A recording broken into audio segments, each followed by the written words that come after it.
Hello, and welcome to another episode of the High Council Podcast.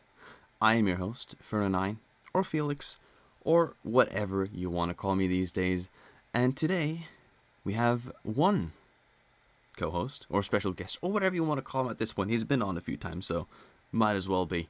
We got Jacob back. How are you doing, man? Hello, I'm doing good. I'm doing good. I mean, compared to the previous episodes, the research for this was a lot more fun, Yeah. a bit more interesting, Yeah. compared to, well, reading about Nazis for like, God knows how long and being like, I don't see the world the same anymore. So it's nice. It's nice to have a bit of a more leisurely topic, Yeah. and hopefully, people like the stories that we found. Yeah. I mean, like, 'cause that's the thing as well, is because today's topic also leaves a bit more, I guess, free roaming wiggle room. Like, you can actually just be like, yes or no. Every, like a conspiracy theory, it'll mess with your brain even though you're not a conspiracy theorist. But this goes a lot more into just the way that you think. But yeah. So guys, this is the first episode of the Council Archives, and I mean, you've read the title, so you might already get a bit of a gist of what it is. But Jacob, what are we doing today? So we're looking at ghost stories from around the world. We're looking at different, spirits, demons. Urban legends tend to get caught up in a lot of these too. Hmm. But I've got. Should we kick it off? I'll get reading. Indeed, indeed. Okay. When we look at the spirit, it's the essence of our emotions and character, our soul, if you will. We apply it to buildings, songs, nature, and most importantly, ourselves. But when we die, that soul must have a destination, whether to an afterlife through reincarnation, or even, imprinting themselves within the place the body perished. It might be why old buildings sometimes feel so daunting to us, as if the weight of so many lives before ours is bearing down upon us. But then you hear the sound, a creak, a pattering of footsteps. The air turns cold, and you feel that someone, nay, something, is watching you. There's no one around you, but you sense a presence is reaching out from the ethereal realm to make you acknowledge that the past is far closer than you think. Tonight, on the High Council podcast, we delve into the realm of the paranormal and bring you stories that make you wonder if the shadow in the corner of your room wasn't just a trick of the eye. This is Ghost Stories from the High Council Chamber. Now, the first story we've got here is one that I've known about for quite a while. So, we're going to a region in the UK known as Devon. It's a Oh. county within the UK, and there's a park within there called Dartmoor. Now, for those of you in the audience who don't know about Dartmoor, it's a national park located in the county of Devon in the southwest of England. It's one of 15 national parks we have in the country. But Dartmoor is unique in that it's notoriously creepy.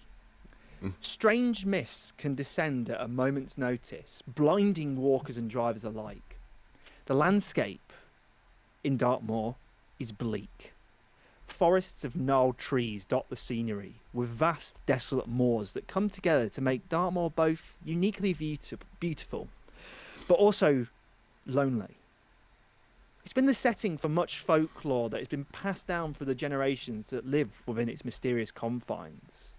It was one of the last holdouts of the Celts before the Anglo-Saxons truly took over. And within their legends, there's a lot about, fairies, unicorns, and a lot of other very British folklores. But one of these stories that I wish to tell you all in the dim light of the High Council chambers is that of the hairy hands of Dartmoor.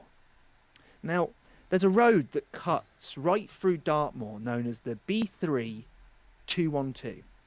Catchy name, I know.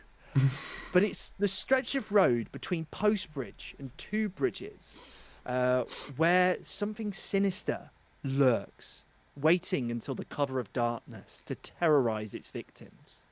It doesn't matter whether you're on a bicycle or in the safety of a car. If you encounter this entity, you better hope you're not going too fast. Otherwise, it might be your last journey you ever take. Since around 1910, there have been an unusually high amount of accidents around this area, with travellers claiming that their vehicle violently swerves off the road as if something has taken control to force them to a grisly end. Here are a few stories that I found while researching this. In 1921, when a doctor at Dartmoor prison known as E.H. Helby was riding his motorcycle through that fabled stretch of road with his two daughters in the sidecar, out of nowhere, Helby's motorbike violently swerved. Struggling to regain control of the vehicle, Helby yelled for the two girls to jump out as they careened towards a wall. The two daughters survived, but Helby wasn't so lucky. His body was found not far from his motorbike. The hairy hands had claimed its first victim. A lot of people describe the hairy hands as gigantic, massive fat hands. Some people say that of almost like a giant. But the one thing they always talk about is just the amount of like hair on the back of the hands, almost looking like they say a werewolf or some kind of creature that's not quite human. But there's been more than just one encounter of this. As in the same year, in August of 1921, a young British Army captain who was described by locals as a very experienced rider was flung from his motorbike onto the verge. When the army questioned him about the incident, he told them, "It was not my fault. Believe it or not, something drove me off the road. A pair of hairy hands closed over mine. I felt them as plainly as I'd ever felt anything in my life. Large, muscular, hairy hands. I fought them for all I was worth, but they were too strong for me. They forced the machine into the turf at the edge of the road, and I knew no more till I came to myself, lying a few feet away on my face on the turf." People have described the hairy hands as either something physical that they can see, like large hands gripping the steering wheel alongside theirs, or just an invisible force. Like the like people have claimed that their steering wheels just drastically turn, even though they're trying to just go along like a nice road. Hmm. Um, but all of them claim, or a lot of the stories, sorry, claim that they sense a presence before it strikes. Either that something's following them, that something is in the vehicle with them, or that they just feel that there was just something evil lurking nearby. Now, not all of these stories are from the early 1900s. The most terrifying and recent account came from a couple of newlyweds touring Dartmoor on a caravan holiday. It's particularly British pastime doing caravan holidays. Like it's Caravan. just, yeah, it's something that a lot of Brits tend to do, Yeah. and I'll be honest, it's quite miserable. Um, A lot of caravan but sex. yeah, there is a lot. But this couple of newlyweds that were touring Dartmoor in their caravan, they were driving along when their vehicle broke down. The husband decided to follow the signs to Princetown by torchlight and told his wife to stay in the caravan and lock the door. They had it parked just before a small stone bridge that crossed one of the rivers that flows through Dartmoor. She was wrapped up in blankets and was comforting herself with the thought of a returning husband when she heard a heavy thump on the roof of the caravan. Ooh. She frantically fumbled for a torch and shined it towards one of the windows of the caravan, where she was met with a terrifying sight. A pair of huge, Hairy hands were clawing at the glass. Being a woman of faith, she had the presence of mind to draw a cross on the inside of the misty window and began to pray. And much to her relief, the hairy hands retreated and vanished into the night. Her husband found her 3 hours later, and all she could do was point to the huge handprints that had imprinted themselves outside of the frosty window. Now, this isn't just any old kind of urban legend. It was actually put in a book called Devon Ghosts, which was published in Oh. 1982, and she recounted her tale as such. I knew there was some power very seriously menacing us near, and I must act very swiftly. As I looked up to the little window at the end of the caravan, I saw something moving, and as I stared, I saw it was the fingers and palm of a very large hand with many hairs on the joints and the back of it, clawing up and up to the top of the window, which was open ajar. I knew that the owner of the hand hated us and wished harm, and I knew it was no ordinary hand, and that no blow or shot would have had any power over it. Almost unconsciously, I made the sign of the cross and I prayed very much that we might be kept safe. At once, the hand slowly sank down out of sight, and I knew the danger was gone. I did say a thankful prayer and fell at once into a peaceful sleep.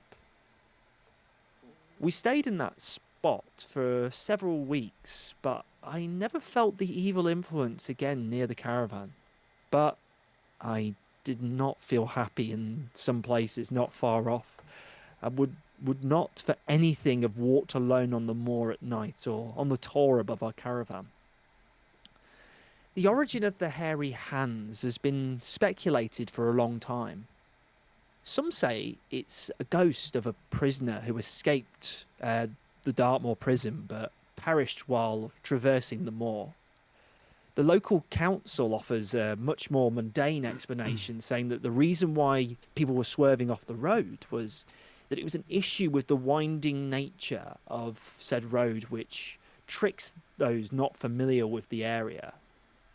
Others say it's a demon.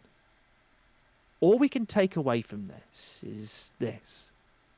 If you find yourself down the B3212 at the dead of night and you feel a presence near you, stop, hunker down, and pray you locked your doors, for you may be the hand's next victim. And that's the hairy hands of Dartmoor. Jesus Christ. Yeah, that's... Dartmoor's got some strange stuff, man. Yeah, I mean, the more I read about Dartmoor, as- it's bonkers. As soon as you said Dartmoor, I was like, okay, yeah, okay, I figured. Okay, here we go. Yeah, okay, here we Dartmoor's go. just crazy. But Dartmoor is a crazy old place. But I find it funny, like, cause like it was always described as like hairy hands with like claws or whatever. Yeah. It's a prisoner who escaped. He just had very hairy hands and he did not take care of his nails. Like, Oh, it's John. it's John. No, I recognise their hands anywhere. That's John. It's like a prisoner John. who's escaped. Like, John, is that you? Yeah. Fucking hell, it's fucking John, mate. How's it going? They'd be like West Country, wouldn't they? Be like, all right, John. All right, Yeah, John. Your hands are a bit hairy now. it's like, oh, John, he Right. he never trimmed his fucking hands, did he, the bastard? And his nails, Jesus. That's what Right. used to open the locks. You better cut those nails, right? Cut those Because nails. you stab yourself with those, you might get tetanus. You're fucking up my car. you're scratching my windows. You just tried to open my door and you scratched my car, right? That's not very good, right? You probably get some nail clippers. There's just boots up the road, you know. Like when they hear like scratching, it's just him trying to reach for the door handle, but his nails are too long. Oh my god. Oh, dear. But I feel like we're the only ones that could turn such a fucking serious thing into just jokes about fucking.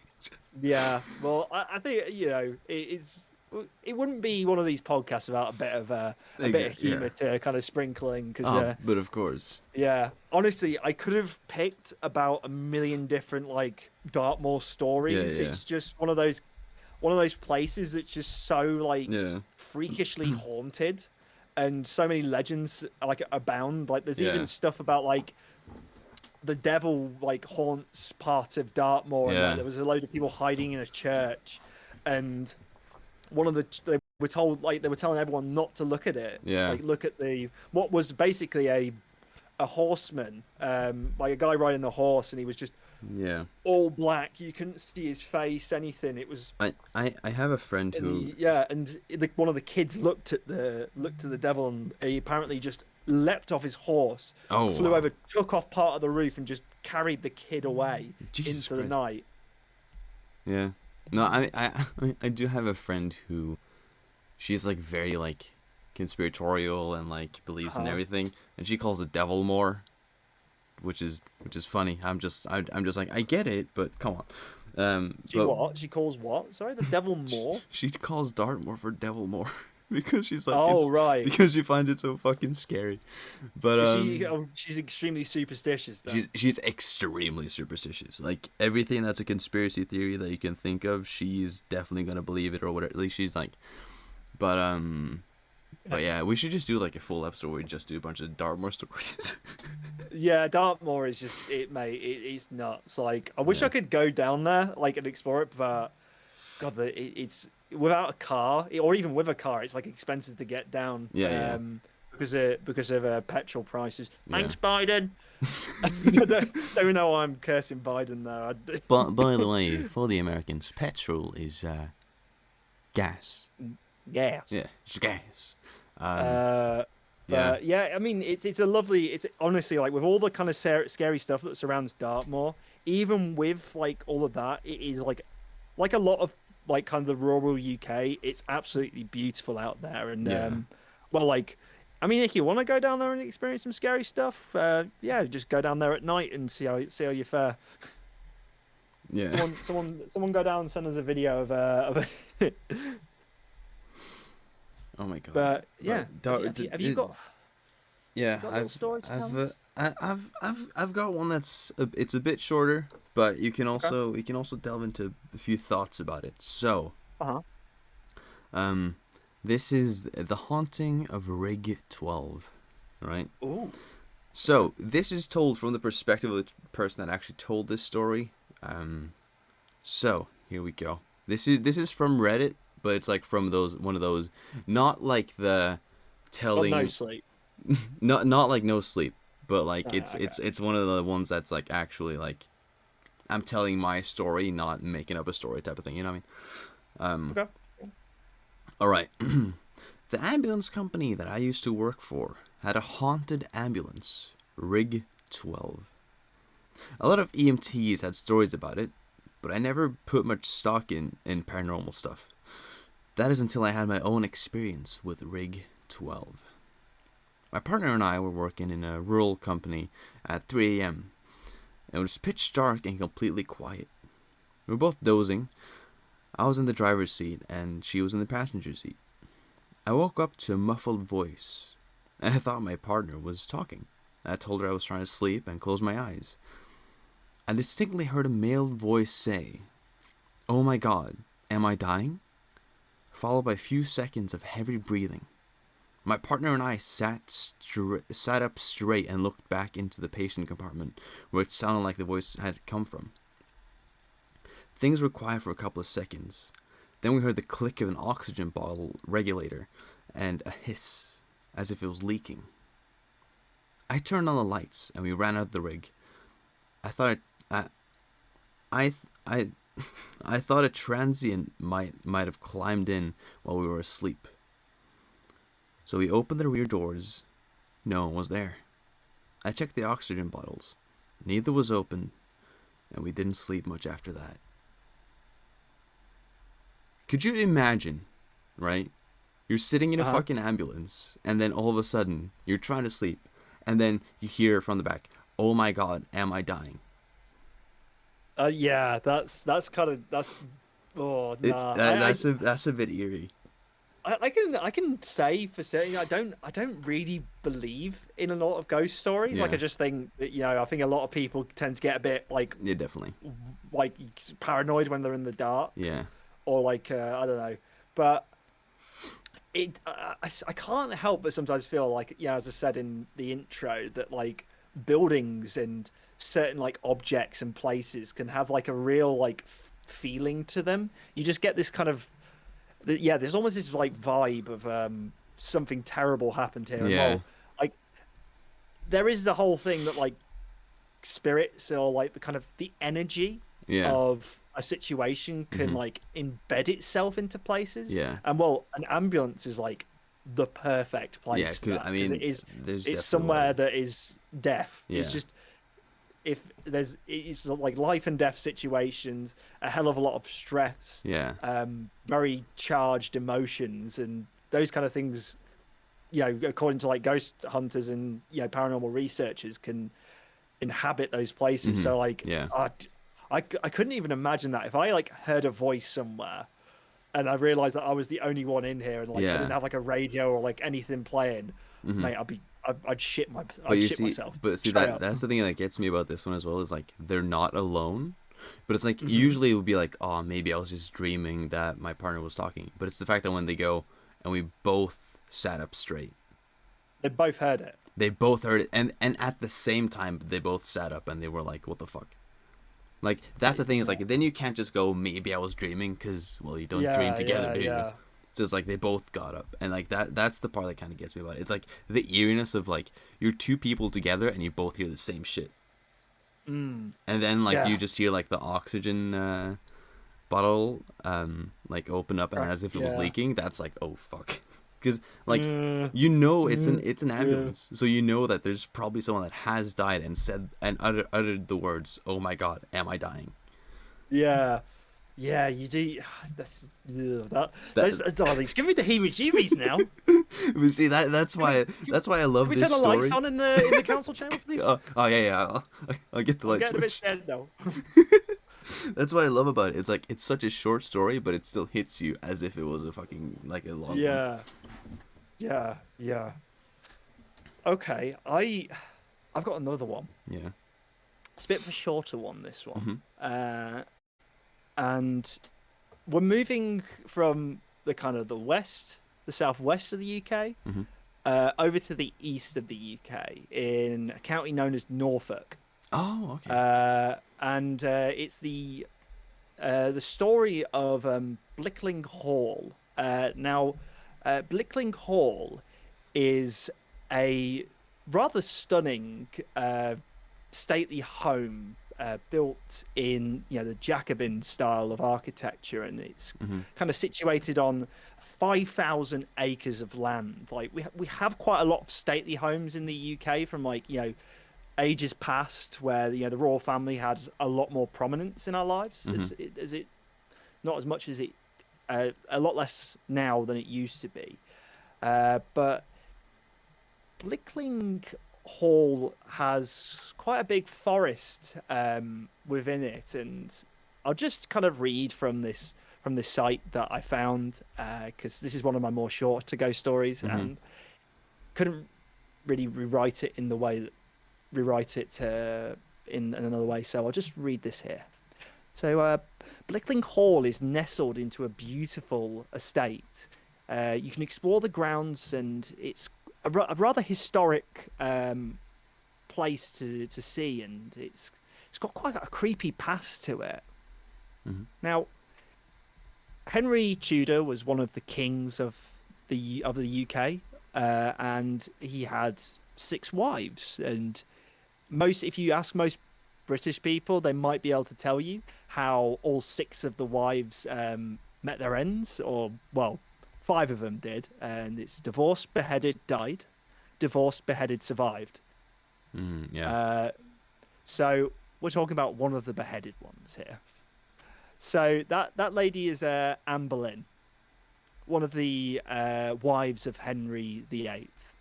Uh, he Henry VIII was always just was pining for a son all of his life, and a lot of the women could never really give uh, him a son, Hmm. and some of them met the grisly end of an axe because of it. So the birthplace of this is like the kind of like the birthplace of the legend of Anne Boleyn after she died. So it's believed um, that her headless ghost returns to Blickling Hall every year on May 19th, Mm-hmm. the anniversary of a famous beheading. Once it reaches dusk, the apparition appears to ride up to the manor in a coach drawn by headless horsemen, with Anne Boleyn's own head in her lap. Once the coach arrives to the front entrance of the house of the hall, it disappears into thin air. Sir Thomas, Anne Boleyn's father, has also been seen haunting the area too. It is said he is cursed for not preventing the death of his two children, Anne and George, by the hands of Henry VIII. He apparently can be seen attempting to cross 12 bridges near the hall before sunrise. It's quite a tragic tale, to be honest with you. Like Yeah. it really is like a kind of crazy part of the UK history about how like Henry VIII kind of really transformed the country. Yeah. And he really left a massive trail of bodies in the form of his Yeah. own wives Yeah. behind. Just yeah, just mate, crazy stuff. And I can also I've just seen here in the same article, right, that there's also some last words from her Oh. here, but just before she was executed. So I feel like this might be something to read here. Um, I am come hither to die, for according to the law and by the law I am judged to die, and therefore I will speak nothing against it. I pray God save the king, for a gentler nor a more merciful prince was there ever. And that was the final words before they cut her head off. Jesus Christ. Yeah, yeah. Henry VIII was a Oh yeah, he like a was. really crazy man. He was. He Apparently was ate definitely. chicken raw. That's just too bad it didn't kill him earlier. No, he just had the shits all the time. Maybe that's why he killed him, because he was just frustrated all the time because he had to do that. Just like a fucking What the times he once spent trying to have a son was just time spent shitting. fecal aggression. You know what I mean? Like, Fecal aggression. That's one way to call diarrhea. yeah. Yeah. No, but Henry I'm VIII. having fecal aggression. Move away. Leave me the fuck alone. Oh my god. Because they probably didn't know what, like, so they probably, at that point, they probably weren't that aware of what salmonella was. They probably knew that they probably shouldn't eat it raw, but I guess he was, I don't even know. The man was crazy in and of himself, so you never know. He felt more powerful eating the blood that was still there. just extra juice, isn't it? It's just a bit extra juice, and iron, mate. The iron, that's what we want. That is what we want. All right. You got another one? I do have another one, and I think you might like this one. Because wait, do you play a few instruments, right? I used to play the trombone. Mm-hmm. I'm say I've kind of got a knowledge of music and how to play. Yeah. Yeah. Because maybe next time you try and play the piano, you should think about this story. I think you'll have a great time. Okay. The Little Hands and the Piano. Oh, so we've got big hands and now we've got little hands. Exactly. It's gone full circle. Okay. This is his younger brother. I've never lived in a haunted house, but my mother did as a teen. Other houses on her street had strange things going on too. A few homes away from her lived a man and his family. One night, one of his daughters went to bed with a bad headache. The next day, she was dead. She'd passed away from an aneurysm. After the funeral, the family went away to get their minds off the tragedy. And the father asked my uncle, my mom's brother, to just to specify that it's the mom's brother, to check on their pets. My mom and dad, whilst dating at that point, went with my uncle. My mother had heard there was a grand piano, and she wanted to play it. And my dad was studying to be a veterinarian. So, after entering the house, my uncle and my father headed to the basement to see the animals. and my mother went to play the piano on the ground floor. She was playing it when she felt something brush her ankles. She thought the cat must have left the basement and walked past her. She kept playing, and she felt it again. She looked under the piano and saw nothing. When she started again, she felt hands clasp her, what it means, grasp her legs and grab them tightly. She dashed to the basement door, called my uncle and father, and waited for them. When they all walked outside, my uncle could tell my mom was rattled and asked what was wrong. She told him what had happened, and he turned white. He turned into a ghost. He turned white. He told her the daughter who died used to play a game with her father. When he'd play the piano, she'd crawl underneath, grab his ankles, and push his feet up and down on the pedals. And that's the story. Oh wow. Okay. Ooh. Ooh. That's I don't know. That's quite grabbing out. No, imagine. I can't. No. Yeah. So it's like she, because my thought about it as well, because she died, right, whilst asleep. Mhm. Yeah. So she, like, my thought is like, okay, so her quote unquote ghost, right, might have woken up, heard someone playing the piano, and just went over to play with them. She doesn't know that she's dead. Mm. Yeah, But that's kind of crazy. But imagine that, you know, the daughter's died from an aneurysm, and then you just and you know what she used to do, and then all of a sudden you're playing the piano, you just feel the fucking, oh, you just feel like tiny hands just grab your ankles like that. Shit everywhere. Like, Just have to replace the chair, the piano chair. it's like I'm never playing the piano again, thank you. No thanks. I'll just get an electric one instead. I'll stick to the trombone. Yeah. No, nothing can harm me if I'm holding the trombone. Could just blast the ghost's ears out. By doing, they call it a raz, by the way, when you make like a trombone go really loud, like kind Oh of yeah. noise. Yeah, that. Yeah. Yeah. Oh, to be fair, that, you know what, that one you just said, it. This is an unscripted one that I've got here, Yeah. and it's actually from a place near from where I used to live, in Lincolnshire, and there's the whole joke about, oh, your mum sells Avon. Oh yeah. There's like a UK thing like, oh, your mum sells Avon was kind of like a joke. Well, my mum did sell Avon. And she made a pretty penny from it. She was good. She was good at what she Yeah. did. But you know, she obviously got to know loads of different people from around like kind of the villages near where we lived, and one was like just kind of north from where we lived, only like a mile up the road. Mhm. And she the lady who owned the house, like, she was quite old. She was in like her 80s, I believe, and like her husband had died like a few years ago, and she was wanting to get like the house kind of remodeled and redone. Mhm. Um, and one of the construction workers, one of like the builders or something, said that he was kind of stood on the driveway and he heard somebody walking up to him and heard like an old man's voice just asking like how he was doing, Ooh. and he was just like, yeah, like, just started chatting with the person, like they started having a conversation back and forth. Mhm. And the guy was like, oh, I'm going into the house, like, just for, if you want a cup of tea, you're more than welcome to have one. Mhm. And the guy turned around and was like, oh, thanks. Mhm. And nobody was there.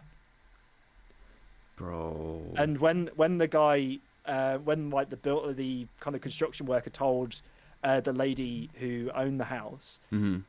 she like looked at him and went, I think you just met my husband.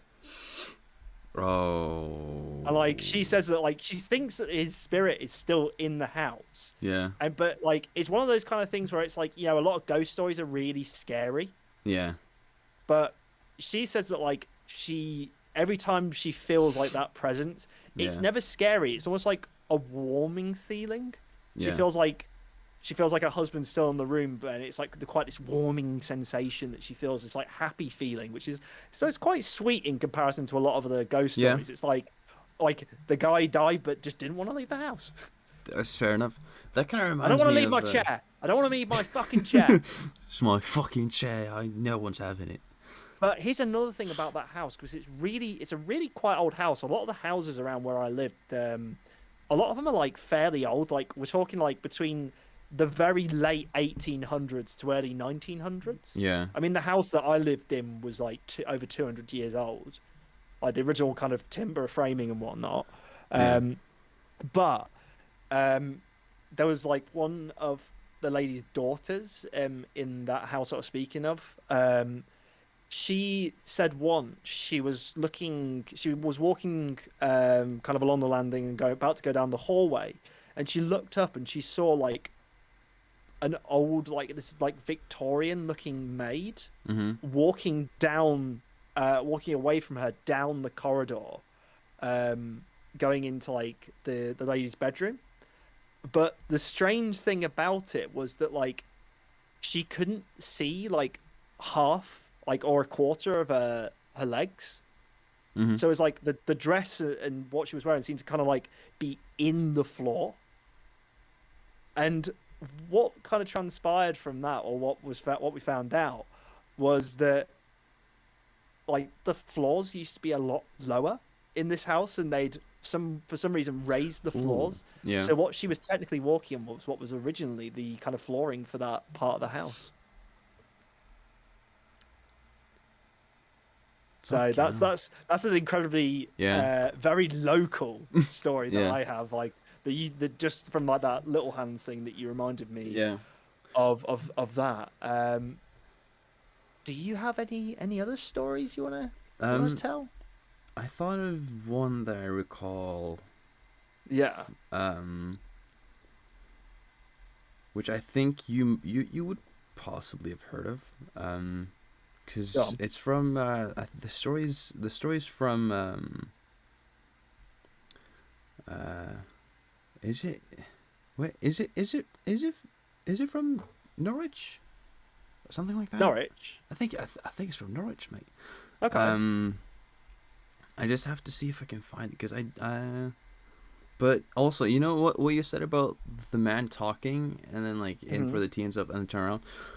That reminds me of, remember the old tale of like this man who was driving down the road, and he sees a girl on the side of the road. He picks her up and he drives her home. And then she Hmm. goes out of the car and she goes in, and then he comes back with her jacket because apparently she'd forgotten the jacket in the car. And then like an old lady opens or something, opens the Hmm. door, and he's Yeah. like, "Hey, I found this jacket." And then she goes, "Oh, was I don't I think she mentions the name, but it's like her granddaughter." Yeah. And she was like, "Oh, your granddaughter, my granddaughter, like, but," and then he goes to, and then she is like, "Yeah, she's dead." And he shows like the gravestone, Hmm. in the backyard, and she's like, Yeah. "Yeah,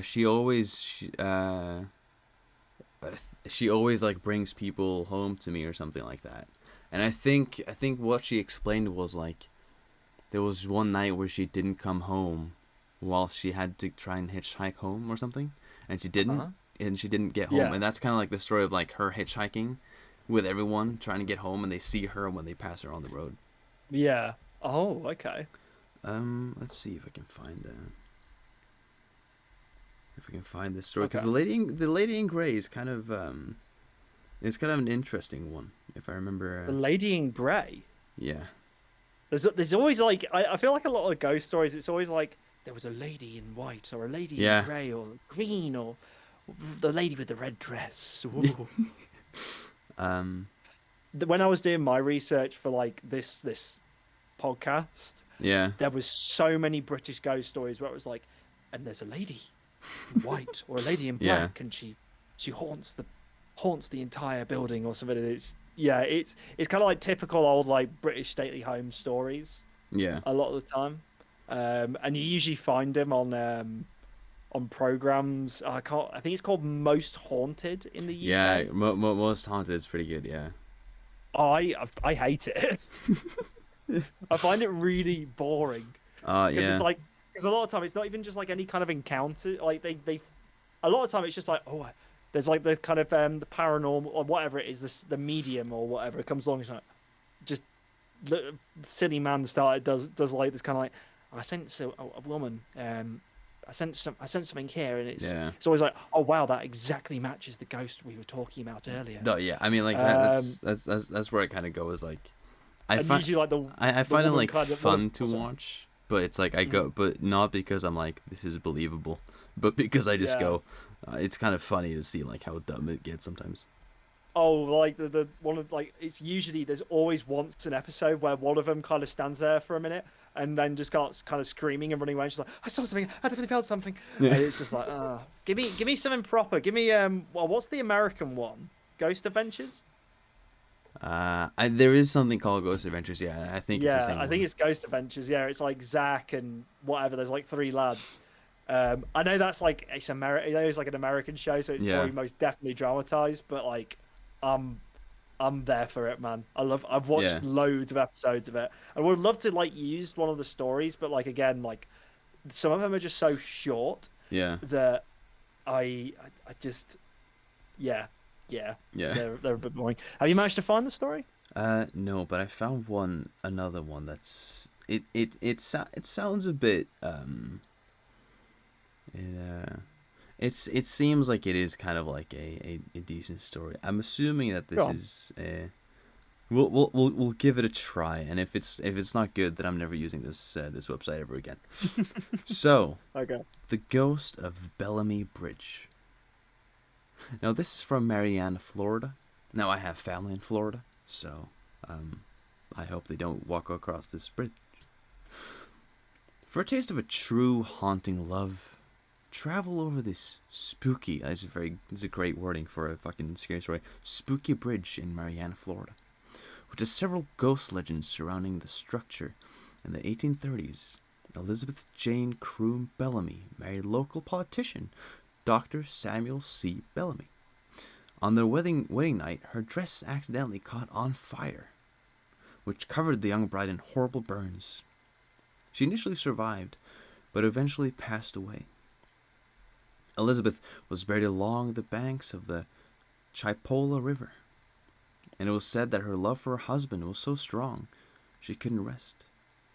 The deceased newlywed, dressed in white, can allegedly be seen wandering the banks from the vantage point of the bridge, which was built after she died. It's said that she appears on fire either walking through the swamps or diving straight into the river, as if to douse the flames, or somberly walking along the side of the river. So it was just explaining it was just explaining the fucking thing. But I mean, if okay, I'm gonna be honest. If I walk across a bridge and I see a lady on fire, either walking towards me or jumping out off the bridge, I'm going to be scared.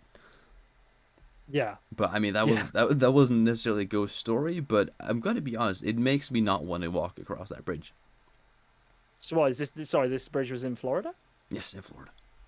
Okay, well, anything could happen in Florida, mate. Yeah, I've got Could have just been another instance of Florida, man.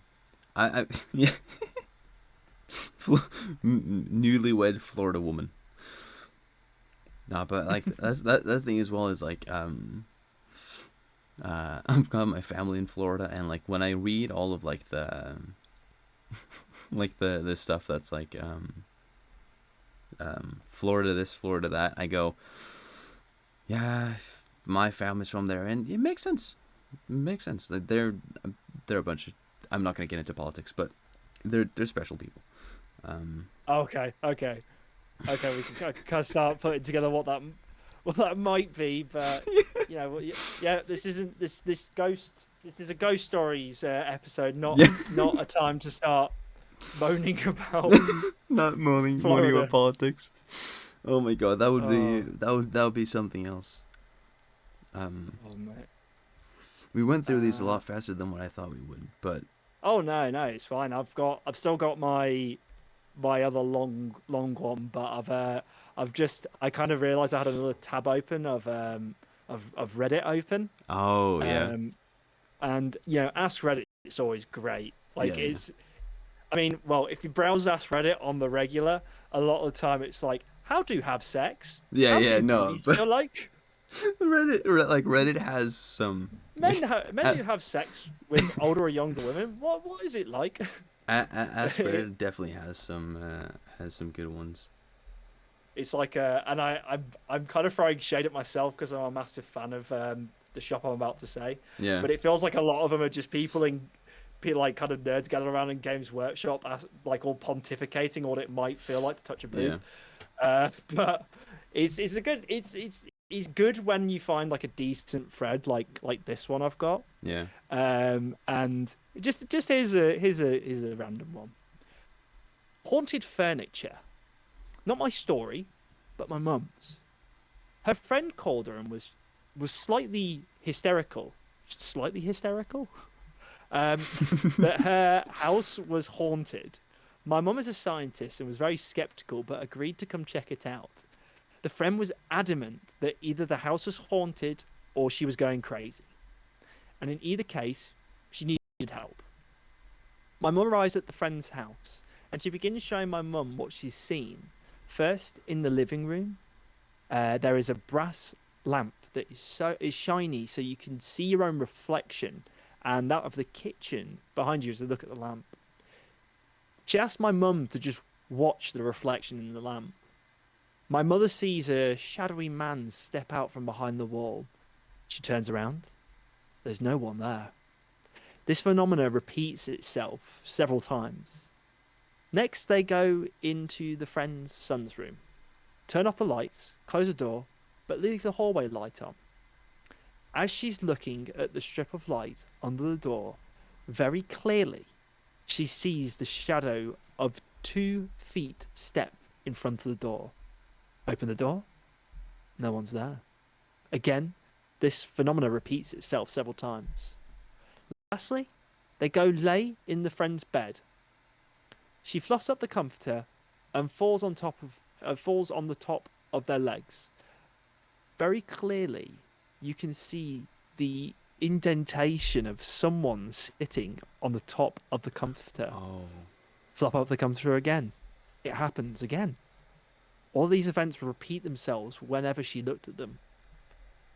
My mum insists that she really tried to investigate all these events but could find no other explanation. hmm, The friend went to a medium slash psychic type soon after, who told her it was her furniture that was haunted, not the house. The furniture was second hand, bought at a garage sale, so she got rid of the furniture and the paranormal events stopped.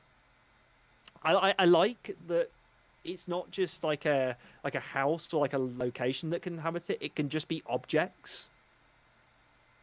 yeah, That's always like a kind of crazy one. There's like whole kind of Jewish legends of like Dybbuk boxes, like things that are used to kind of capture and hold like these demons in Jewish kind of folklore. yeah.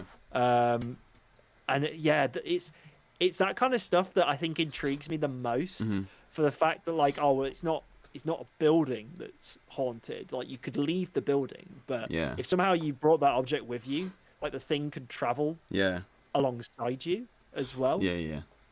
Um, yeah, it's kind of scary, and it Yeah. also reminds me of like a second story that I've got to tell It you. reminds me of one as well that I, but it's Do you want to go? that's like connected with one, but mine's a bit longer though, so you can go with yours. Okay, I'll give you another kind of semi-short one, and this is just from like memory because I used to just listen to at one point when I first started uni, I didn't have like my laptop or any computer, so most of the time I was just sat like in my room just watching YouTube videos most of Yeah, the time. yeah, yeah, And it was always creepy stuff at the time. I just used to terrify myself silly about like ghosts and whatnot. But this one's like, oh, it's really something. So this is like kind of from what I remember, it was told from a lady, like the daughter's one of the daughter's perspectives. And they all kind of lived in this house where um there had been a fire in the house previously. yeah. And they always felt that something was wrong about this house. Like they felt like something just odd was there. And one of the things all did was they all agreed that like don't go into the basement after a certain hour because like things just didn't feel right. Like Mm-hmm. those intense feelings that they felt, like what they felt was like anger. Ooh, yeah. They felt like there was a very angry kind of feeling there, and they felt something was there to do him harm. So like they didn't really go into the basement alone after like once it had gone dark. But whenever like the kind of the original teller of the story had to go down there to sort like the washing out because all their appliances were down there, Mm-hmm. she could always like smell cigarette smoke, and followed by like an intense smell of like things burning, something being on fire. Oh, yeah. And she felt like there was like a kind of room where like the boiler was, where they just did not go in it. Like you know, she would like hear noises coming from that room, and she would just book it um back upstairs, like up to the back up into the house. Mm-hmm. Um and there was one time when like one of the like she had like an older sister, and like her older sister's friend came to stay over, and it was a normal like affair. It was just they came along, they had food, and they all went to bed.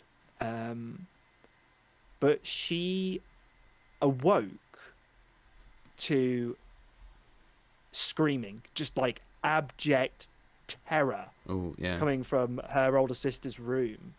And so they all kind of, like, the mum and the dad shot out their room, thinking that like her friend, like the sister's friend, was hurt.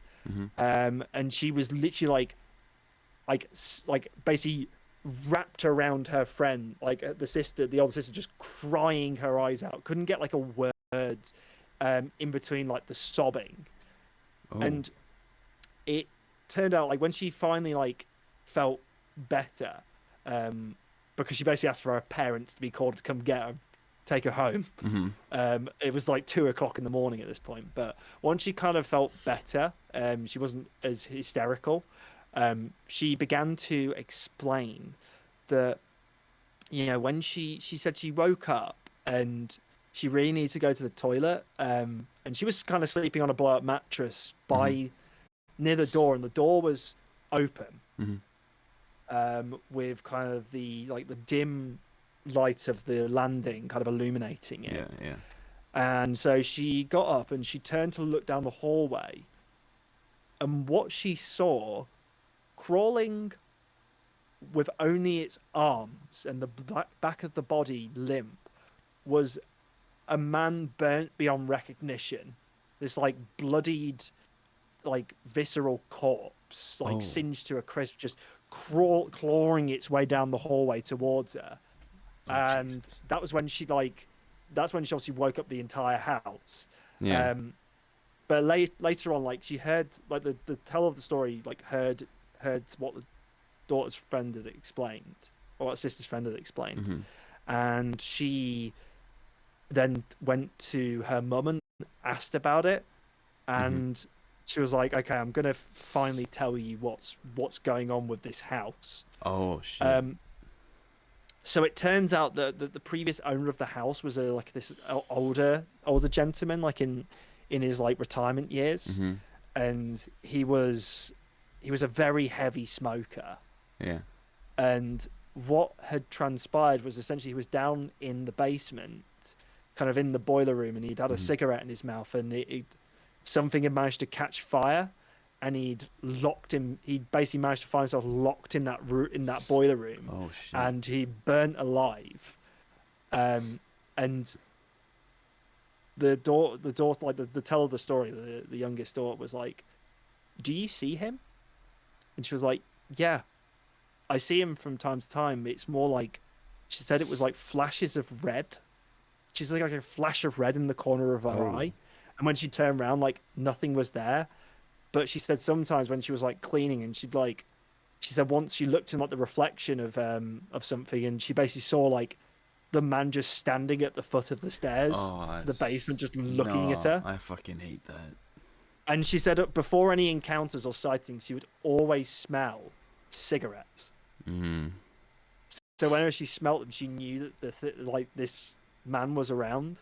Yeah, yeah. Um, and I think after a while, from what I remember, they moved out. Like they, Mm-hmm. not because of him, but it was like they just decided to move. But they were also glad that they were leaving because Oh yeah, of course. they said like the ending of the story is basically like we knew this that we owned this house, Yeah, but it was never truly our home. It was yeah. his. Oh, the reflection thing is what gets me because I fucking hate that shit. Yeah, yeah. I mean, it's like people say that mirrors are windows to either like the soul or a different dimension. And so some people like I can't remember. There's like certain like kind of superstitions where people Yeah, don't yeah. Like have you, a lot you're of mirrors in the house or they like cover them. you're not, for example, like you're not supposed to have a mirror facing your bed in a bedroom Really? because yeah, because that's like a portal for like demons to watch. Like for example, like let's say that you have a bed in like against a wall. You're Hmm. not supposed to have a mirror on the opposite wall facing the bed because that's like a door to the spirit realm or whatever, or they can watch you or something like Yeah, that. yeah, I yeah, don't remember yeah. exactly what it is, but it is. I know that that's the thing. It's like don't have a mirror facing your bed. Like that's a very big one. People covering up their mirrors, obviously when whatever it is. But like, see, with the covering up, I could never do that because I would just, if I was superstitious enough to be like one of those people that would cover my mirrors, I would be too scared that if I take the thing off and all of a sudden there's something standing behind me when I take it off. Do you know what I mean? Like I would be too scared of that if I was that superstitious already. I would be too scared to even just do that. Oh, Yeah. but Oh, yeah, mate. I again, it's one of those things where it's like I don't think this mirror is to the spirit realm, but like sometimes, like I've been just so utterly paranoid that it's like I'm just gonna turn away from the window from the mirror while I'm brushing my yeah, teeth but because like I think I'll yeah, blink and like a horror movie, yeah, there's like a scary but creature there.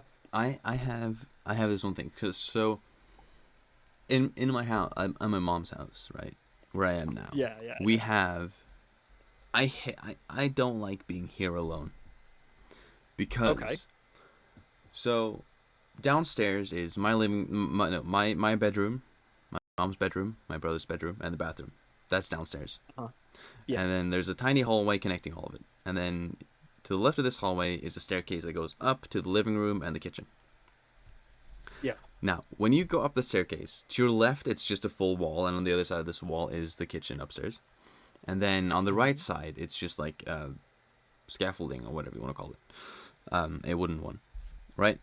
And so the thing Yeah. is, when you walk up, you face the wall and you have to turn right to go into the living room. Okay. At the back of the living room, the entire wall goes out to the patio or the backyard, I guess you could say. Okay. It's a glass door, and the rest of the wall is glass. So it's just one massive fucking window. So when it's dark outside, when it's pitch black, and I go upstairs and I turn on the light and I can't see any further than 3 inches away from what would be against the glass. Yeah. Do you think I shit myself every single time I look out that fucking window? When I walk up the stairs, I have to turn towards it. I walk up, I have to turn on at least one light. And I turn on the light and I Mm. look there, and I'm just every single time I'm scared that I'm gonna see something looking at me through that fucking window. Because if something was only a few inches away from the glass, I would barely be able to see it. If I Oh put on yeah, the yeah. the first, like, the main light. That's so fucking creepy, and I hate Yeah. it with a passion. Like I just don't Yep. like. Okay, I'm not one of those people that checks if I've locked things a million times, right? Uh-huh. That door, I will check multiple times. Like I will check it. Like if I walk upstairs and I go into the kitchen and I walk out, Yeah. sometimes my brain will just go, "Let me just double check that." Not every time, but sometimes I'll just go like, "Okay, wait, is it locked? Okay, it is locked. Okay, nice." And then I'll walk downstairs and I'll go downstairs and go into my room.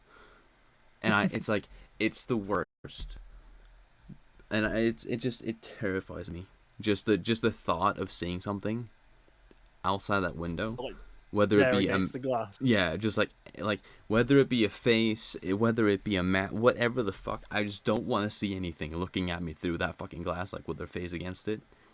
No, just fucking no.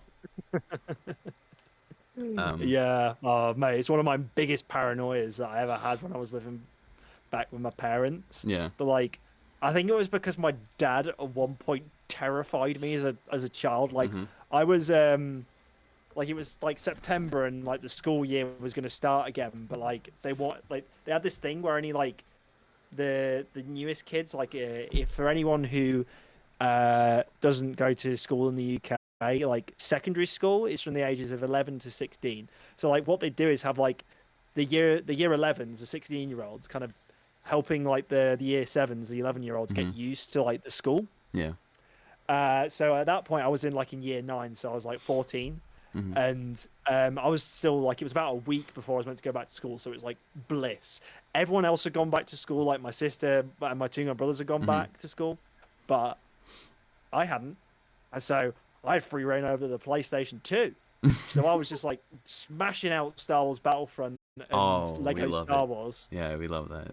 Um, and like it was just me and my dad in the house, and my dad was like, he think he'd like booked some time off or something because my mum was like out like selling Avon, Mm-hmm. and my dad was like, he just booked some time off and that, and he kind of came into the living room, and he was like, "Oh, Jacob, I'm just going into town Mm-hmm. to get some stuff to brew some beer and get some stuff for the bicycle, like to repair it." And he's like, "Do you want to come along?" I was just like, "I'm all right, Dad. I'm just kind of in the middle of this." And he was just like, "All right, well, I trust you to look after yourself and not break anything." And I was like, "All right, no worries." And my dad kind of left the room for a bit, and he just kind of quickly, like about 5 minutes later, he came back and he was like, "Right, I'm leaving now.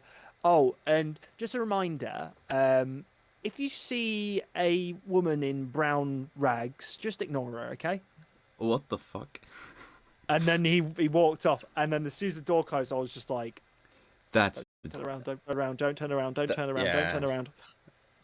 that's a My dick move. dad like did me in so badly that That's like for the rest terrible. of the time I was in that house, like I forget about it, and obviously know my dad was joking. But then when it was like at night, Oh my and god, it's like the first thing you do I before you was leave the kind of house. And like by the way, come back from like being a delinquent teenager at uni smoking a yeah, joint, like I'd like come back into the house and I'd just like make myself some food, like munch on it, and then go back upstairs. And I was always the last person awake, so my dad told me, "I'll make sure you turn the lights off in the kitchen, living room, everything." So I always did it, but it was like as soon as the last light went off, yeah, yeah. just You just sprinting up into fucking my room you sprint. Yeah, because I just thought I'd like.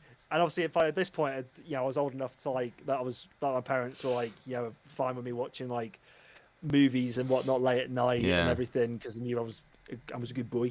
Good Um, boy. Yeah, but I could just always picture like running up the stairs and turn around and yeah. seeing like this thing crawling up on its hands and knees up the stairs Oh, and like just coated in brown rags. bro, Uh, that reminds me. So the place, this lady didn't exist. I asked I yeah. asked my mum. I was like, "Mum, is this real?" And my mum just looked at me and went, "Jacob, No. do you believe a word your dad says?" Do you believe anything? But that I had another story, but I'd Okay. rather tell this from my own perspective before I wrap up. Okay. Yeah. So because I'm I've not got very one more after this, by the way. oh, okay, bet.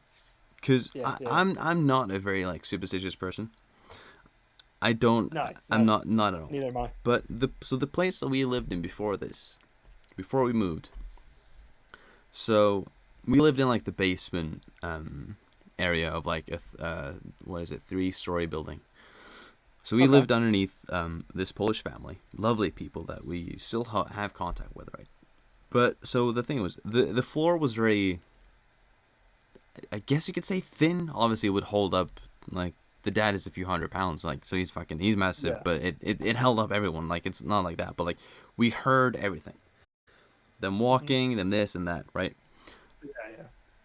And our floor, is very creaky. Was very creaky as well. Like it would make a lot of noise when you walked on it.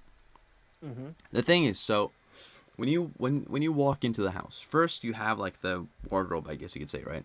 And then in the wardrobe to the left, there's like a little closet thing, whatever you want to call it. Yeah. Then straight ahead there is a bathroom, a tiny one, and then like right next to that at like a off angle is a door that goes into the living room. And we had like the separation between the kitchen and the living room was just like one pillar, and then there was two places to walk in on each side of it. And then you go into the living room, and then you have to the left is the kitchen, and then when you go into the kitchen, to the right was my brother's bedroom and my bedroom. And then forward again, you had the room for where we had like our freezer, and we had like the fucking washing machine and stuff like that. That's one Mm-hmm. room. Then you have the the main bathroom, and then you had my parents' room to the right of that. Yeah. Now, my bedroom, right? The thing is, I would sit up late a few times. The light to the living room was right by the door to the to the wardrobe, right? Or like to whatever, Yeah. to the main Yeah. entrance. The Okay. kitchen was on the wall furthest away from my room. Then the little area that had the main bathroom, my parents' bedroom, and the other room, that was on the wall facing the bathroom. So technically away from me, I guess you could say. Mm-hmm. So when my parents went to bed, they obviously turned all the lights off.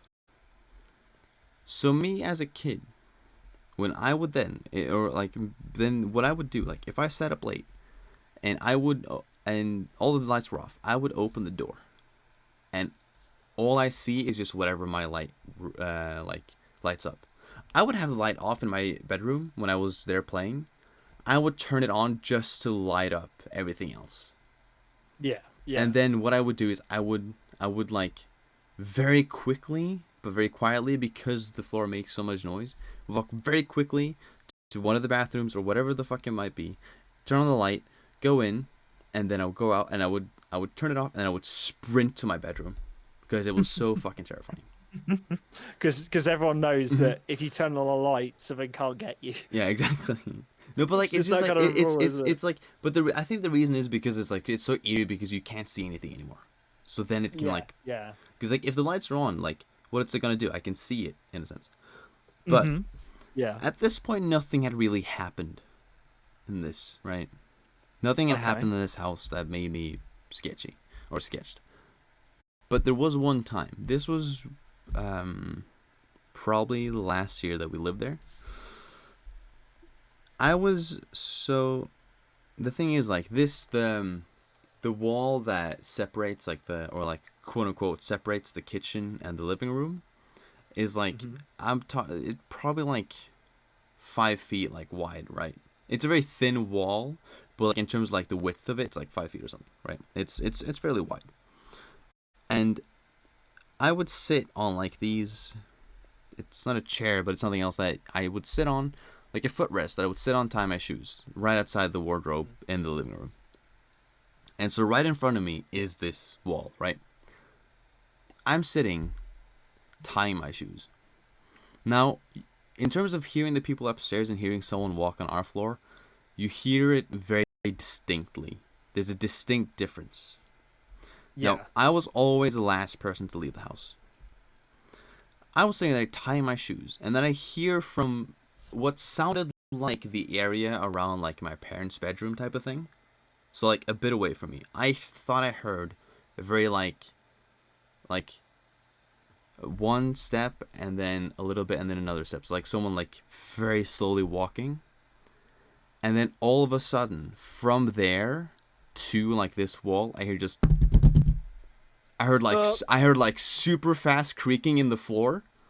So it went from, nah. and it's not like I heard like No. actual tapping. I just hear the creaking of the floor, right? So I just heard creak, creak, creak, and then it just went super fast. And Uh, I picked my uh, bag up. I ran out.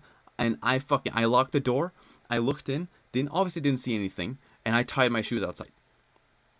Right? And I was terrified. I called my mom and I told her, and I was like, I've locked the door, this and that. And it was two locks. It was a top lock and a bottom lock. And the top lock, you can, from the inside, you can only unlock with a key. So it's like whatever it Yeah. was, I guess you could say, it wouldn't have gone out, right? I Mhm. told her and I was fucking terrified. I don't know if she thought I was crazy or not, but I was so Yeah. scared of being that I literally for the rest of that week I tied my shoes outside of the house. I was scared of being Oh, the last person jeez. left anymore. That's nuts, mate. Like there's so many ghost videos that I watch from time to time. Hmm. And like some of the scariest ones that I've ever seen. I've I'll have to try and find it and send you a link to it. And I'll see if they, if I send you a link, post it in like the kind of description as Yeah. well. Yeah. But one of them is basically this guy's like been documenting a haunting in his house, like this really aggressive ghost that's Oh. like slamming doors, Oh, like I think I've heard of flinging this. cutlery out the Yeah, yeah, drawers, yeah. and like I think it's him, his girlfriend, and the dog are in the house. And Yeah. he one night he like hears it just causing a ruckus in the kitchen, Yeah. and he's walking down like he hears like slamming and smashing of things Mhm. um around the place, and then all of a sudden like it all just stops, Yeah. and he's at the top of the stairs, and all you hear is like running up the stairs, Oh and shit. it's like fast running of footsteps Mhm. up the stairs, and like the guy just shits himself Yeah. and just like books it back into the bedroom. And there's like I think there's another one like that as well that I have to find. Yeah. But it's always those ones of like ghosts where it's not just like there's like a kind of feeling of something being wrong, Mhm. or like, oh, there's a tap here or there. It's when like you can hear physical footsteps running along. That like that just sends like that terrifies me. Like it Yeah. literally makes me weak at the knees. Yeah. But that's Yeah. that's one thing that I forgot about my story is that when I first heard the creaks before like the fast ones, is I literally I like with a question mark I said hello. I was like Whoa. hello, and then super fast, and No, no, no, that no, like that, but no. like because like Oh, oh. again like me not being I wasn't even superstitious then, so I was like, Yeah. who the fuck is there? Did someone else did mom oversleep? Did dad whatever? And like I'm not saying it was a ghost. I don't know what the fuck it was. But whatever like I wasn't just imagining this shit. You know what I mean? And I'm not superstitious, so you can take it from me that this shit happened. I don't know what the fuck it was. For all I know, we could have had Yeah. someone that robbed us without us knowing.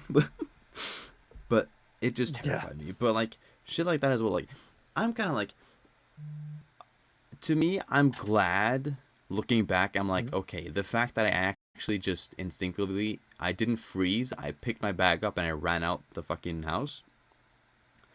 I lean myself on that in like a good way, knowing the fact Okay. that in a situation like that, whatever the fuck it would be, that I probably won't freeze.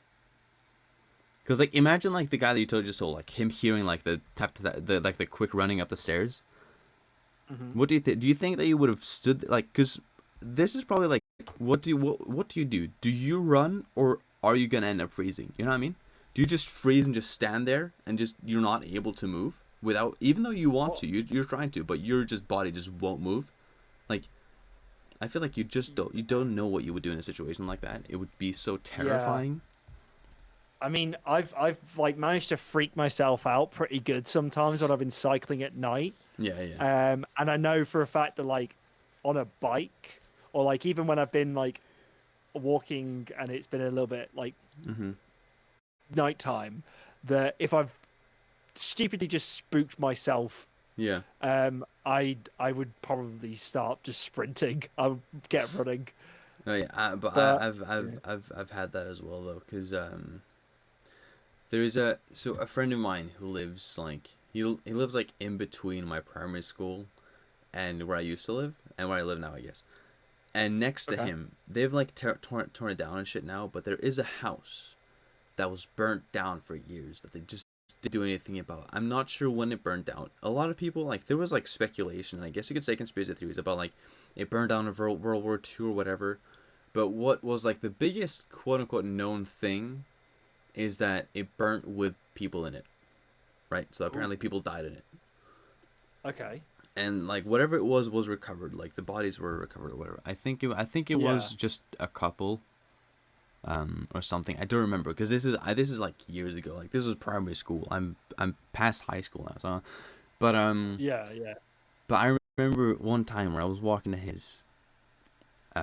This was like winter time, right?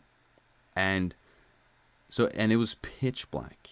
I was walking to his house, and the guys decided that we were like four people, and what we decided was that, you know what, we're gonna go to this house. So because it had like a metal fence that was like fucked up, and we decided that we were gonna be like, let's do a fun thing, and we're gonna hop over the fence, and we're gonna go to the house, and we're gonna go inside, and we're gonna check it, right? Now this like it still had like, don't know what it was, but like some sort of like, for example, like a cloth or something hanging down from the ceiling, like by the kitchen area, because like the windows were Yeah. gone basically, right? So like you could see in. Hmm. Um, and then and so we all heard all of a sudden, and it was not like we were all standing next to each other. So if someone like threw something, we would see it, right? And then all of a sudden we just hear something that sounded like a metal pan or something hitting the floor. Oh. And we're like 10, 11, right? So we fucking sprint away, right? And then the Yeah. other guys get picked up. My friend obviously stays, and then I had to leave, and I had to walk home, which means I had to walk past this place. I Oh. swear to you. Now this could have just been because we weren't on this side of the building, and so I didn't see it, and it could have been anything. But I Yeah. saw something that looked like a humanoid shape standing in the middle of like I think it's like a living room area, and it was just Yeah. standing there, and it looked, and obviously in my head I'm gonna go, it's looking at me, because obviously when you Yeah. walk on snow it's gonna make like those like sounds. And Yeah. and Yeah. then as soon as I saw that, I started sprinting, and I was sprinting for a few minutes before, and I kept on looking behind me, and I finally stopped sprinting when I got a ways back. But I was walking with pace, and I was looking behind me all the fucking time, because like when you're like 10 or something, for one, you're gonna be a bit gullible, Yeah. but also the fact that like we'd heard the noise. Now it could have just been like, because again, like this house had been burned out for a while, God knows how long, but Mhm. it was just mostly us kids speculating on when it was. The older like parents and shit probably knew, but we were just speculating. And then so it's like, okay, so it's been, but we knew it had been burned down for a while. I think it has been. I think it before it got renovated a few years ago, it had been burned down for like 15, 20 years. Oh So God. it had been burned down for like 10 years or something at that point, give or Okay. take. So it could have easily been that something in there just all of a sudden gave in, and then a pan dropped on Mm. the floor. It could have been. Or it could have been the fact Maybe. that it Yeah. was a bit windy, and then somehow the wind got in and blew something off. We don't know. Yeah. Yeah. But we all know that we fucking heard it, and it was clear as fucking day. It was something like a metal pan or something hitting the floor. And I know I saw something in there that looked like it could have been anything. It could have been a fucking pole, it could have been a whatever. But I saw something that looked humanoid in there, and I started sprinting. And I was Um, terrified. I never went to his I was- place like at night again. And I made sure if I left his place at night, I left with someone. And I never looked at that Oh house. jeez. That's nuts. Yeah. That is like a classic kind of like neighborhood kid story. Like you Yeah. just don't go in that house. You don't look at that house. You don't do anything. We all agreed like we're gonna stay the fuck away from that. Because like the thing But was like speaking, oh sorry. the thing was like for him when he left from school, he had a straight path, so he didn't have to go past it, if that makes sense. Yeah. It was just like the driveway from our area, like the actual driveway itself. You had to. Um, Hmm. so like that's why we had to go there. But him from going home from school and to school wasn't an issue for him. But it was Right. us like going to his place. No, that was just, it was terrifying. Okay. Now, before we probably conclude this podcast, I just have one final story, and I've been keeping it in my back pocket this entire time because I thought it'd be a good one to end on. All right. Okay, okay. Okay, so here it goes. So sorry, just one second. Cut this out. Commercial Okay, break. so all right, so I'll just kind of with my other major story. I'll just kind of begin here. So, well, from my last story, we're departing from Dartmoor, Hmm. and we're going to travel over 6,000 miles to Vietnam, a country of immense history, culture, and of course, legends to tell in this hollowed chamber. God dang it. Yeah. Saigon, now known as Ho Chi Minh City, is situated in the far south of the country, and it is home to a tale that is both terrifying but also incredibly tragic.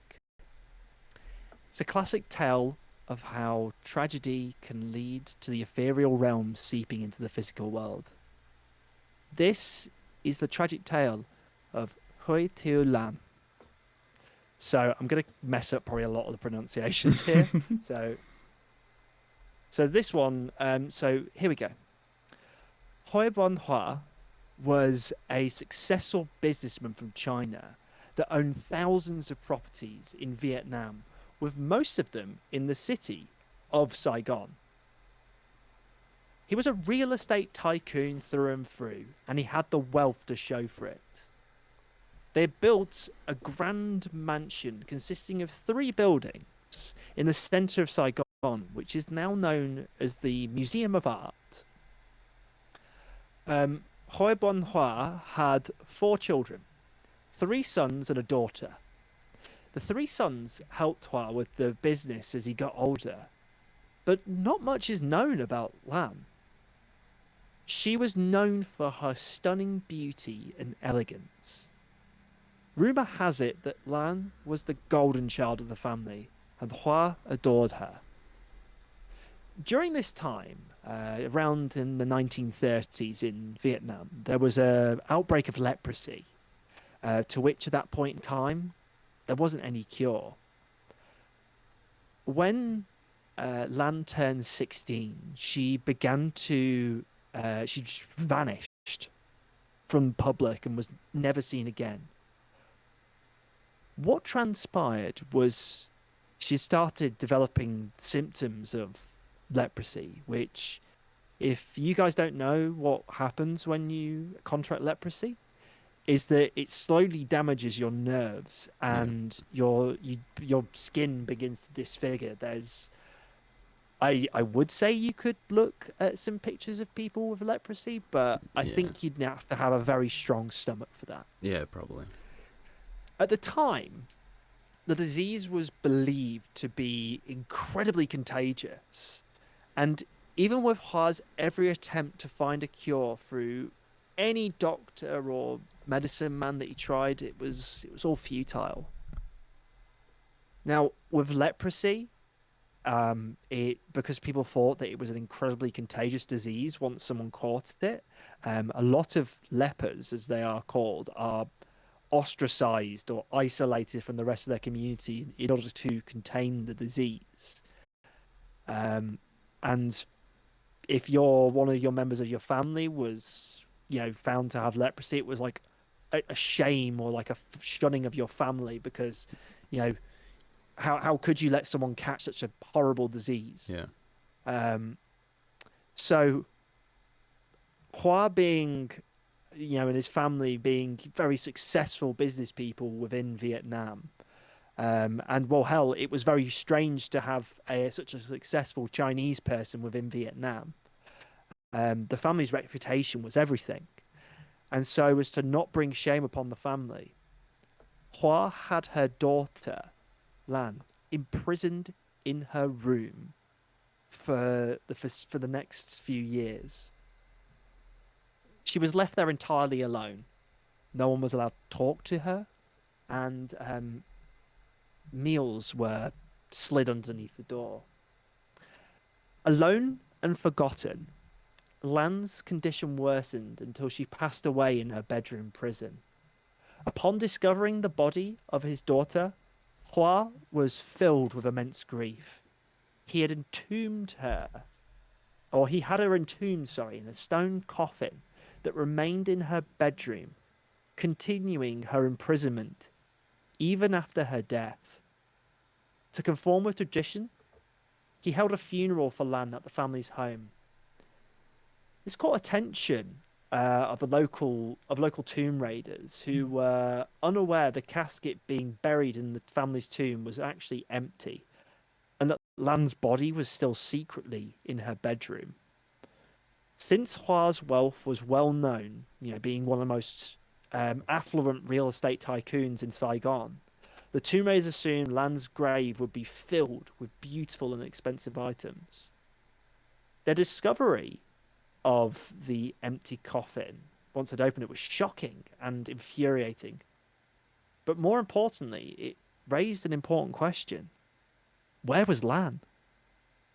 Following the funeral, Hua instructed the maids to continue bringing food to Lan's room as if his daughter was still alive. This routine continued every day until the 1 year anniversary of Lan's death. To pay respect to Lan on this tragic occasion, the maid was told to bring chicken soup, a white dress, and a doll to Lan's room and place them near her stone coffin. When the maid later returned to collect the food, she was met with a terrifying sight. There was Lan, standing in the white dress, on top of her coffin, clutching the doll. Nearby, half of the chicken soup had been eaten. The servant screamed, and the family rushed into the room to witness Lan's awakened spirit. Incredibly shaken by the event, Hua arranged for Lan's body to be moved out of the house and into the family's tomb. Despite giving Lan a proper burial, the property is allegedly cursed with the return of Lan's disfigured spirit. Passers-by claim to see her staring out of the windows and wandering through the long, dark corridors. Some even claim to hear her cries coming from somewhere in the house, possibly inside the room where she was consumed by this ancient disease. Now, as I mentioned earlier, the house that was once Hua's residence Mm-hmm. is now the Museum of Art, Mm-hmm. and the hauntings have continued even after its conversion. Oh. People claim to hear, footsteps, the classic stuff, footsteps, the cries of a woman, but also knocking coming from the alleged room where she Oh. died. Yeah. But here's something that gets even stranger. We don't actually know if this daughter even existed. Yeah. This is technically a legend because whenever people have tried to find records of Lan, Mm-hmm. they just can't find anything. And while some people may think and come to the conclusion, well, this is just a legend, there is a very real kind of phenomena within this kind of thing. Like it happens around the world, and there's a Mm-hmm. Latin phrase for it. It's called damnatio memorare, I think, Mm-hmm. which is the condemnation of memory. Yeah. And it refers to the removal of an individual from official records, Yeah. essentially erasing them from history. And there's certain examples that get used within this. There's the kind of the legend of Tank Man, Yeah. not to kind of start putting politics into it, but you'll find that like within official Chinese records, didn't happen. Mm-hmm. Even though we have videos of it, didn't happen. Yeah. And there's this kind of theory that because while the family's reputation was everything, and it was always incredibly important to maintain that reputation, Yeah. that they just scrubbed her from records and just she never Mm-hmm. existed. And apparently, in some cases, there was even Hua even denied that he ever had a daughter. Oh, really? So yeah, it's Yeah. it's really it's really sad at this point. Like when you read about the story of Huatiolan, Mm-hmm. um, it just kind of it's more like the kind of scariness of the ghost Yeah. is overshadowed by the absolute horror and tragedy of Bland's demise. Like, Yeah. there's even rumors around her death. Some people say that Yoda disease just eventually killed her. Mm-hmm. But in two other scenarios, like the nurse, the maid that comes in, whoever discovered her body, sorry, they either found that she'd hung herself, that she'd set herself on fire, Oh God. and those like it just kind of adds layers and layers Yeah. onto Yeah. this. Where going back to the intro, things seem to imprint themselves on buildings and objects where Yeah. we don't, you know, we might think that the when people die they just disappear, or like the soul just kind of goes away and never Mm-hmm. comes back. I think sometimes that the demise of somebody can be so grisly that, and because they were never given true closure, Yeah. um, they decide to stay within within the confines of the physical realm, but they're the dead amongst the living. Yeah. That's what a lot of people think is like it depends on how you die. Mm, And it depends on yes. when you die as well, and like all of this factors into like how your spirit moves on, or if it even does. And then if it's like, oh, but maybe you can't because of whatever reason, so your body is just trapped here, so you just wreak havoc. um Yes. Yeah. but I feel, because like that's the thing is like the afterlife is such a complex thing to discuss, which is what Nebulous topic. enables stories like this. Whether you believe Yes. in ghosts or not or whatever, the reason why it's enabled is because we have no fucking clue what happens. Do you go up Hmm. to a heaven or down to a hell? Is there a possibility to Or have neither and be closed off here because maybe yeah. maybe you're on a waiting list, maybe something is deciding on whether you are good or bad, or like whatever it might be. Like it's such a complex thing to even theorize about Yeah. that we Yeah. don't know anything about it. And I for me honest, I doubt we're going to. I doubt Mm. we're ever going, because you will have to see someone literally die and come back to life, which obviously is a thing, kind Yeah. of. Yeah. Like, There's the whole like but your phenomena heart, of what is it like out of like what is it death near death experiences, yeah, that's it. yeah. It's like, but because like people talk about like having their lives flash before their eyes.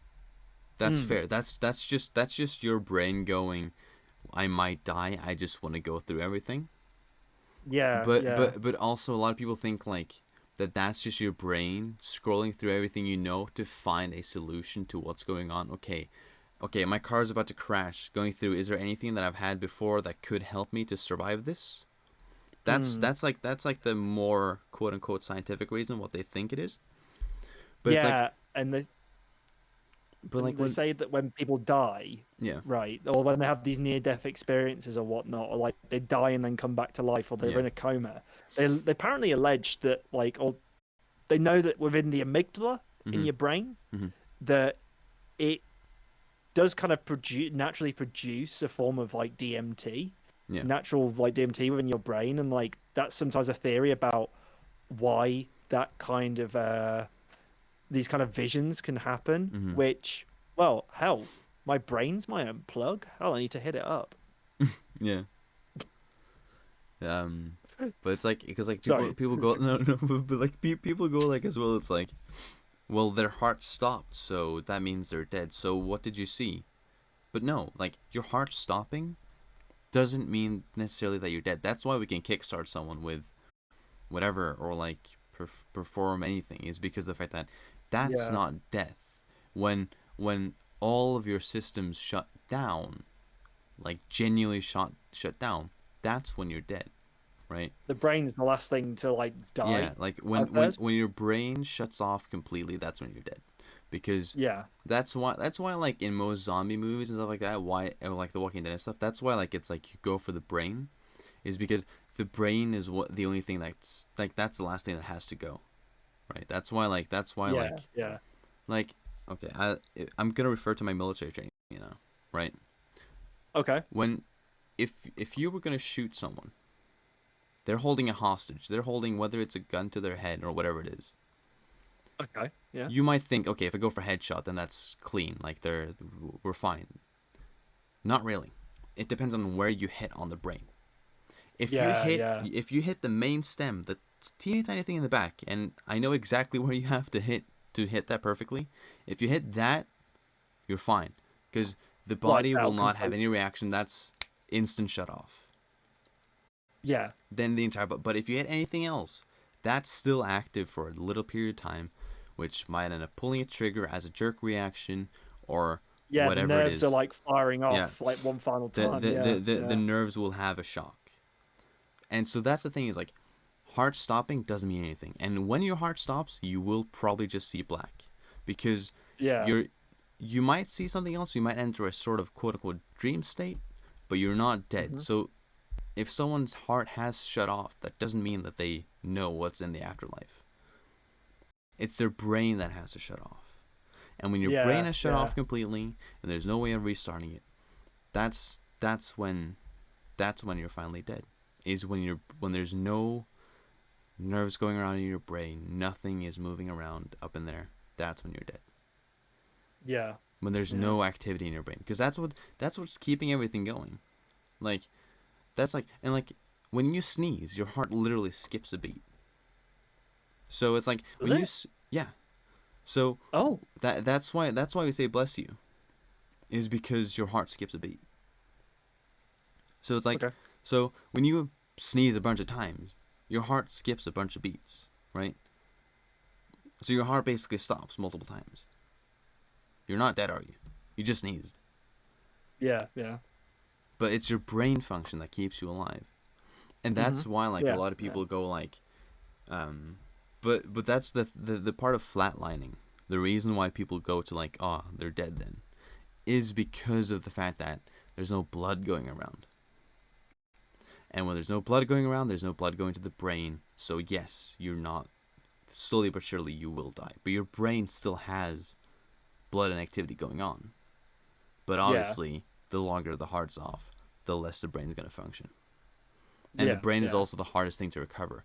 That's why, like, not mental illness, but actual things that are like genuine like diseases that has to do with the brain, they're either impossible or extremely difficult to cure, is because of how complex the brain is and how difficult that is to recover without damaging it.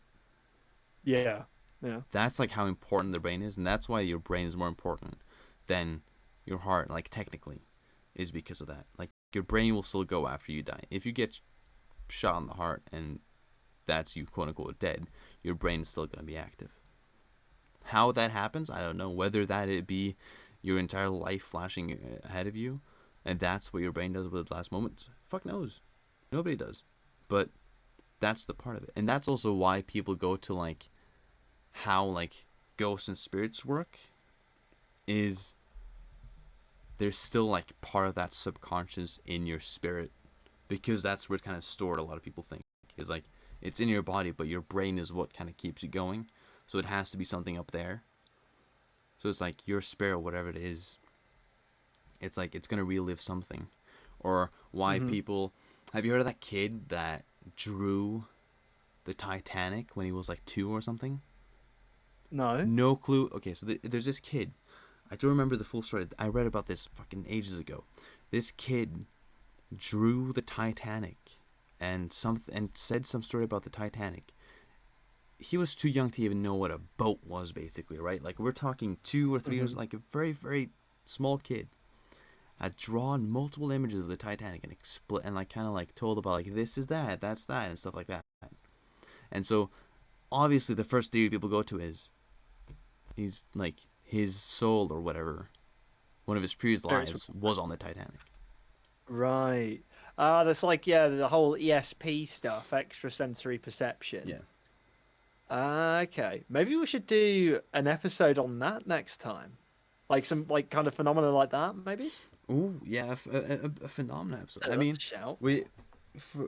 By the way, guys, for those of you who didn't realize by me calling this the Council Archives, Episode 1, we're gonna turn this into a series, and we're gonna explore many things. Obviously, partly what we've already explored in the previous episodes, what we explored in this episode, and we're gonna explore a lot of things that might rattle your brain a bit and kind of get you to think.